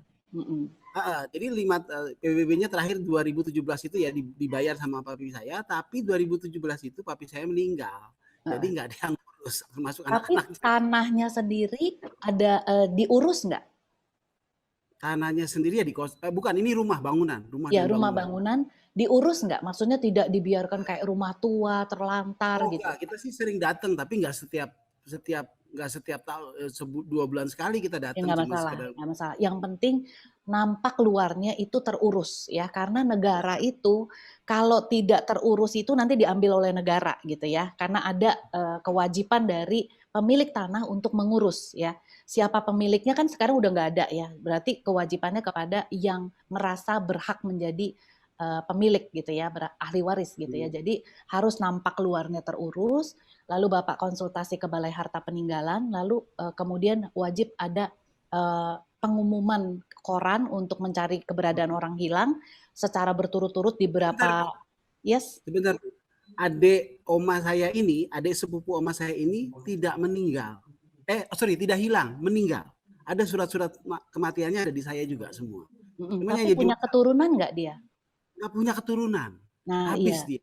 Habis Jadi ya. yang saya bingung ini kan sekarang saya harus melebar. Apakah Gini saya aja, harus Pak. melebar cari semuanya gitu? Gini aja Pak, ini kan sebuah kasus ya, terlalu spesifik ya. Jadi mungkin penjelasannya nanti Bapak bisa chat saya, kita ngobrol by phone lebih detail. Tapi kira-kira saya memberikan gambaran kepada kita semua, untuk hal yang kasus seperti Bapak mirip-mirip ini dibutuhkan adanya sebuah announcement publik bahwa tidak ada lagi keluarga terdekat yang hadir gitu ya. Jadi Bapak bisa memberikan kontak nomor sekian gitu ya. Apakah nama-nama ini masih memiliki keturunan gitu kan? Bapak harus cari dulu itu. Kalau itu tidak ada, maka Bapak bisa minta penetapan pengadilan ya. Jadi Bapak konsultasi Balai Harta Peninggalan juga ke pengadilan, baru bisa Bapak mengalih-namakan, karena ini memang perlu untuk diurus. Memang lebih panjang jalurnya karena tidak ada satu dokumen pun yang menyambungkan gitu ya. Kira-kira demikian. Baik, terima kasih Pak Adi, terima kasih Bu Natalia. Ini luar biasa Pak Adi dapat konsultasi virtual langsung dengan narasumber kita. Saya akan ke-chat kan biar kita fair ya antara yang raise hand, lisan maupun yang telah memberikan pertanyaan. Pak Tony menanyakan seperti ini Bu Natalia. Ke notaris sesuai KTP atau daerah waktu meninggal? Pertanyaan pertama. Lalu ahli waris memang harus ke notaris, kalau tidak apakah ada denda karena pegang sertifikat rumah almarhum? Dalam jangka waktu berapa lama harus ke notaris dan harus bayar pajak atau tidak? Silakan Bu Natali. Iya, ini pertanyaannya beberapa poin yang cukup lebar gitu ya. Pertama-tama pergi ke notaris mana? Saya tanya balik nih ke Bapak. Kalau dia WNI keturunan Tionghoa, maka harus ke notaris dengan membuat SKW ya, surat keterangan waris ya. Tapi kalau dia pribumi, bikinnya dengan pengantar RT RW, bikinnya di kelurahan kecamatan ya, mengetahui lurah camat dengan 2 saksi gitu ya. Itu pertanyaan pertama. Nah, kemudian kalau dia WNI keturunan, ke notaris daerah mana? Jadi tadi Permen ATR nomor pasal 111 Permen ATR 16 2021 menyatakan ke notaris wilayah tempat tinggal pewaris pada waktu meninggal dunia ya. Gimana kita memastikan tempat tinggal pewaris? Yaitu KTP. Nggak ada dokumen lain yang menyatakan tempat tinggal pewaris ya, yaitu KTP. Jadi walaupun dia dirawat misalnya di tempat anaknya sekian tahun, tapi KTP-nya dia masih KTP tempat rumah dia sendiri yang dikosongkan gitu ya. Jadi kita berpegang pada Permen ATR itu adalah bukan rumah anaknya, tetapi tempat tinggal pewaris pada waktu dia meninggal dunia. Yaitu buktinya adalah KTP ya. Kalau kita mau berdebat bisa gitu ya, bikin surat tinggal sementara dari tempat anaknya itu. RT RW mau nggak bikinkan, sehingga bisa bikin ke notaris. Karena kalau kita maksa bikin di notaris, SKW-nya itu di notaris tempat tinggal anaknya, tempat dia dirawat, nanti peralihan haknya tidak diakui oleh BPN, tidak bisa dipakai SKW-nya. Sayang gitu, bayar biaya notaris, tapi sayang. Tapi kalau kita bisa punya dokumen legal yang mengatakan ini KTP si pewaris loh, pada waktu meninggal dunia KTP-nya masih tinggalnya di sini, rumahnya masih ada, kecuali rumahnya udah nggak ada, dia pindah tempat, maka uruslah surat-suratnya dulu gitu ya, sehingga bisa kita buktikan di mana tempat tinggal si pewaris pada waktu meninggal dunia ya, sehingga notarisnya tidak salah tunjuk, tidak salah dan akhirnya rugi, udah membayar tapi dokumen SKW-nya tidak bisa dipakai untuk mengalihkan. Nah, terus pertanyaan berikutnya, kalau nggak mau ke notaris. Ahli waris emang harus ke notaris, kalau enggak apa didenda, nggak ada denda gitu ya. Pegang sertifikat rumah almarhum nggak apa-apa, tapi ketika kita satu waktu butuh menjual, maka kita nggak bisa ngapa-ngapain, sertifikat masih atas nama almarhum. Harus balik nama ke nama ahli waris. Maka mau nggak mau harus diurus. Balik nama ke ahli waris, cara ngurusnya dengan membuat SKW, kalau dia WNI keturunan, surat keterangan waris di notaris, tempat tinggal pewaris meninggal dunia. Bayar berapa pajaknya? Tadi saya sudah jelaskan di part 2 dan tadi secara sekilas. Pajaknya itu 2,5% PPh, 5% BPHTB. Jadi 7,5% dari nilai mana? NJOP PBB 2021. Kira-kira demikian. 2022. NJOP tahun berjalan terakhir. Ya. Baik, pertanyaan-pertanyaan berentet ya dari Pak Tony sudah bisa Bu Natali jawab. Terima kasih. Saya ke satu pertanyaan yang di chat dulu, lalu saya ke yang raise hand Ibu Astrid sebentar ya. Bu Natalia, pertanyaan dari Ibu Indriani Kurniadi. Suami sudah meninggal, sudah ada akte waris termasuk 2 anak. Ketika istri meninggal, apakah harus buat akta waris baru untuk 2 anak? Atau cukup dengan akte waris yang ada? Artinya harta otomatis dibagi di antara 2 anak. Terima kasih. Silakan Bu Natalia. Ya, ini pertanyaan yang umum ya. Jadi kalau suami meninggal buat SKW, ya, surat keterangan waris. Itu bukan akte waris ya, surat keterangan waris. Termasuk 2 anak. Ketika istri meninggal, buatkah akte waris baru? Iya, karena SKW itu berlaku personal, ya. Jadi apa yang dulu dibuat suami turun ke istri dan anak-anak. Ketika istri turun ke anak-anak, harus buat karena nggak ada nanti dasar beralihnya, ya. Beralih haknya itu tidak bisa ada dasar, harus 2 SKW itu dibawa. Nggak bisa cuma 1. Kalau 1 itu kelihatannya istri masih hidup dan anak-anak. Kalau cuma bawa akte kematian istri, otomatis bisa balik nama ke anak-anak, nggak bisa. BPN selalu minta surat keterangan warisnya. Ya, jadi harus ada 2 SKW yang dibawa. Ya. Tapi pembagiannya memang terjadi 2 kepada 2 anak ya. Tidak ada wasiat, maka bagi menurut undang-undang maka terjadi pembagian sama besar. Tidak peduli dia perempuan laki-laki, terjadi sama besar. Baik, terima kasih. Kiranya cukup menjawab Ibu Indri. Saya ke yang resen ya, biar dia nggak capek ya dari tadi angkat tangan. Ibu Astrid Tanesya, atas nama akun Astrid Tanesya, silakan open mic. Halo. Selamat siang, Bu. Oh, Ya, Bapak saya, ternyata ya. Tony, Baik. tadi Baik. salah daftar, nama saya Dani. Jadi, Dani, silakan Pak. Ya, saya mau tanya, kalau kakak saya meninggal, kemudian dia tidak menikah, tidak punya anak,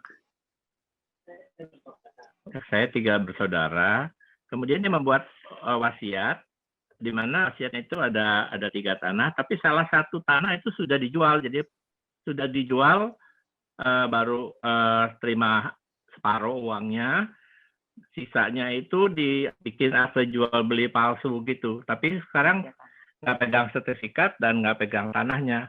Nah, apakah wasiatnya masih bisa berlaku karena tanahnya dan suratnya sudah nggak nama kita lagi gitu?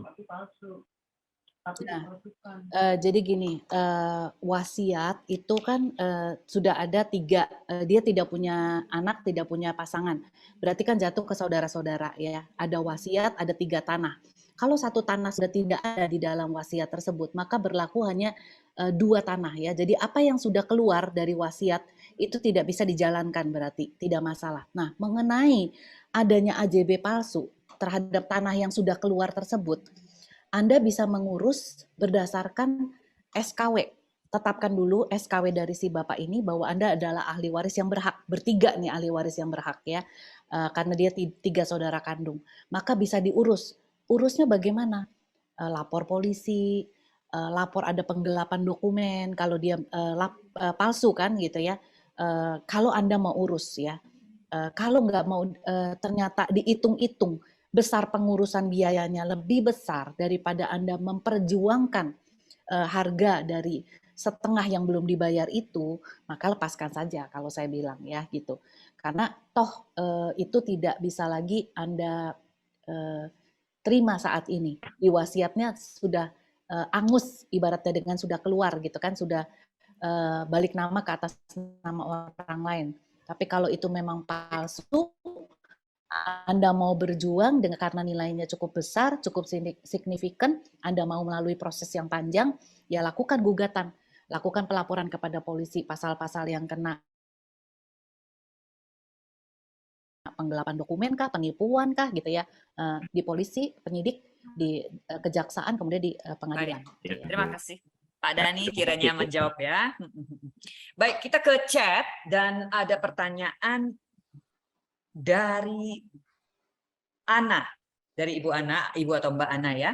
Sebelum suami saya meninggal, ibu mertua membuat akte hak waris di notaris. Ingin ditanyakan, bagian ibu mertua diberikan kepada suami saya semua, jadi ada pembagian waris yang tidak merata. Untuk bagaimana baiknya, apakah lebih baik saya bicara untuk dirubah pembagian jadi merata? Apakah manfaat atau seberapa kuat akta ini buat saya, anak-anak saya sebagai pewaris untuk pegangan kami secara hukum? Silakan Bu Natali. Sebentar, Ibu Ana hadir nggak?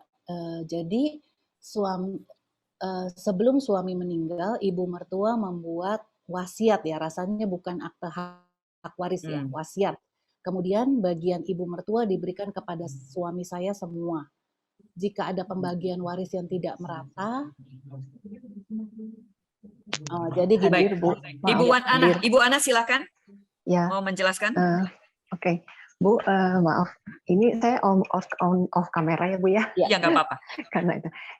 Jadi gini, papa mertua meninggal, lalu beberapa tahun ibu mertua itu diskusi gitu, lalu dibuatlah akta hak waris ya Bu ya, akta surat keterangan hak waris pada dari pembagian. Dari ibu mertua saya. Ibu posisi membuatnya masih hidup, waktu membuat masih hidup. Masih hidup, sekarang berarti ibu saya wasiat. masih hidup.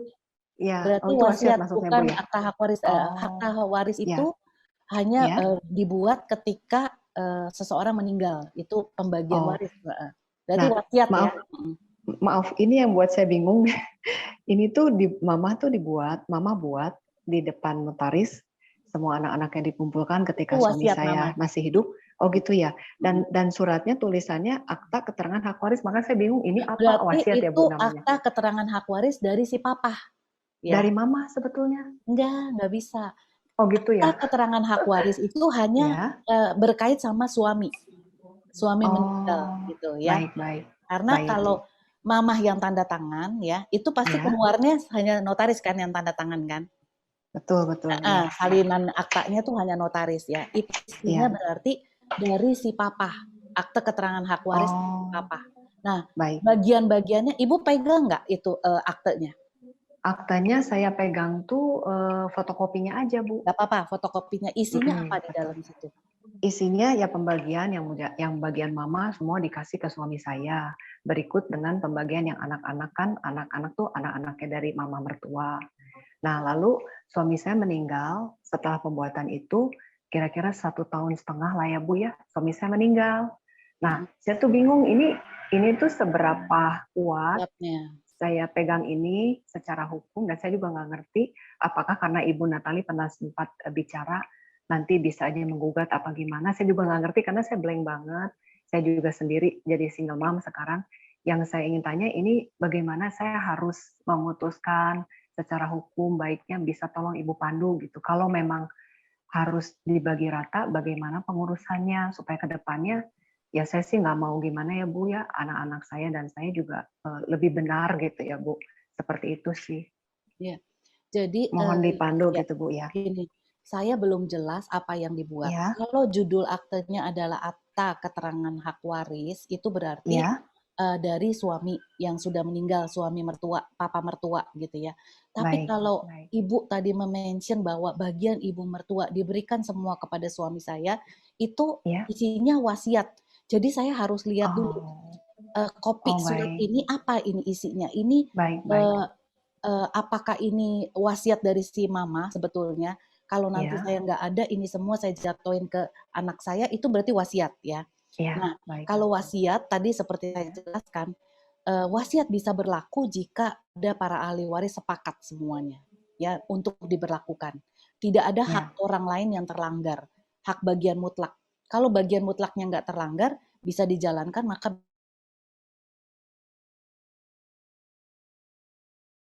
memang itu sudah dibuat secara notaris, sudah terdaftar di Kementerian Hukum dan HAM, maka kuat untuk dijalankan, gitu ya. Itu bisa menjadi dasar siapa pelaksana wasiat dari wasiat tersebut. Itu bisa menjadi dasar untuk dilakukannya hibah wasiat, sehingga jatuh ke atas nama suami ibu almarhum, digantikan oleh anak-anaknya ya. Jadi kalau itu adalah harta bawaan, kalau dari mertua berarti harta bawaan ya, bukan harta bersama yang didapat dalam perkawinan, maka ketika suami ibu tidak ada akan jatuhnya ke anak-anak. Ibu punya beberapa anak, jadi bagian si bapak akan jatuh ke bagian anak, dibagi setengah-setengah gitu. Ya kira-kira gambarannya seperti itu. Untuk lebih jelasnya lagi, kita bisa komunikasi nanti via WA ya. Baik, terima kasih Bu. Nanti saya coba lebih detail Bu ya dengan itunya, dengan foto kopinya gitu Bu ya. Baik, terima kasih sekali Bu Natali untuk waktunya. Sama, Bu. Baik, makasih, Tuhan memberkati Bu. God bless. Ya, Tuhan berkati Ibu Ana dan keluarga ya. Sayang sekali Bapak Ibu, waktunya sudah lewat dari yang ditentukan. Jadi saya tutup dulu tanya jawab kita, baik yang melalui chat, sebenarnya masih banyak ya. Sekali lagi membuktikan bahwa acara yang dibuat oleh Tabita ini sungguh sangat berkualitas. Kepada pembicara kita dengan memberikan tepuk tangan virtual atau emoticon, atau Anda taruh di chat. Ya, emoticon boleh lope-lope, boleh konfeti, boleh tepuk tangan. Pada beliau dalam pelayanannya, profesinya, dan juga webinar 3 seri. Ya, nggak kalah dengan sinetron-sinetron yang ada dan K-drama sepertinya. Dan sekali lagi, banyak pertanyaan, materi part 1, part 2, part 3 saya dapat di mana ini langsung ya semuanya. Join WhatsApp grup peserta. Ya, sekali lagi panitia akan memberikan info bagaimana Anda bisa join di WhatsApp grup peserta agar komunikasi dan koordinasi yang ada bagi Bapak Ibu, terutama yang menanyakan materi presentasi part 1, 2, 3 bisa dapat di mana. Only privilege hanya bila masuk WhatsApp grup peserta. Dan jangan lupa isi form evaluasi ya, isi form evaluasi, linknya ada di chat. Sangat dibutuhkan oleh panitia masukan dari Bapak Ibu semua. Dan ya silakan taruh di chat ya. Oh, terima kasih banyak sekali Bu Natalia, tinggal lihat ya, tinggal baca bagaimana mereka sangat mengapresiasi. Saya juga sendiri sangat eye opening semua materi selama 3 part ini. Nah, Bapak Ibu, sambil Anda bisa mengisi evaluasi dan juga kemudian join di WhatsApp group ya, bila ada yang kurang jelas silakan ditanyakan ke panitia. Kemudian kita akan tutup acara kita pada siang hari ini. Sudah siang, tadi kita mulai pagi. Kita sudah buka dengan doa dan tentunya kita tutup juga dengan doa. Saya persilakan Ibu Fani Rosita, Asisten Manajer Kepesertaan Tabita, untuk memimpin dalam doa tutup. Saya persilakan Ibu Fani. Baik, mari Bapak Ibu, kita akan menutup webinar kita pada siang hari ini di dalam doa. Karena pertolongan dan kuasa-Mu, maka kami boleh menyelesaikan pertemuan webinar bagian yang ketiga ini ya Bapak. Biarlah rahmat Tuhan senantiasa menyertai kami, sehingga diskusi yang sudah berjalan ini membekali kami. Kami juga memohon biarlah berkat Tuhan menyertai setiap kami, karuniakan kepada kami hikmat dan kebijaksanaan-Mu, supaya kami dapat menjalankannya dengan baik. Dan juga biarlah kebersamaan yang indah ini yang kami alami dalam diskusi senantiasa menolong kami untuk dapat tetap menjaga silaturahmi kami, sehingga ke depannya kami boleh kembali mengalami kebersamaan dan persaudaraan yang kami rasakan dalam kehidupan keseharian kami. Dengan ungkapan rasa syukur kami mengakhiri pertemuan kami pada siang hari ini. Inilah doa kami yang kami naikkan hanya dalam satu nama, Tuhan Yesus Kristus. Kami berdoa dan mengucap syukur. Amin. Amin. Sekali lagi, bagi Anda yang belum bergabung di WhatsApp grup peserta untuk bisa mendapatkan materi part 1, 2, dan 3, join di WhatsApp grup Dan panitia silakan taruh terus di chat ya, karena saya lihat mereka perlu scroll up. Dan jangan lupa juga klik link untuk form evaluasi yang juga tertera di chat. Demikian webinar super keren kita pagi siang ini. Terima kasih sekali lagi kepada Ibu Natalia Pandiangan dari Jogja sana. Beliau tetap meluangkan waktunya bagi kita. Ibu Elsia, Ibu Fani, dan tim Tabita yang cetar kinerjanya di belakang layar. Dan Anda, para peserta yang telah berpartisipasi selama 2 atau 3 kali webinar juga bagi first timer hari ini, appreciate untuk kita semua. Saya Lina Cindra, mohon maaf bila ada kekurangan. Kami tunggu kehadiran Anda di acara-acara berkualitas Tabita berikutnya. Dan mengiringi closing acara hari ini, kita nikmati video berikut Tabita, Sobat di Kala Duka.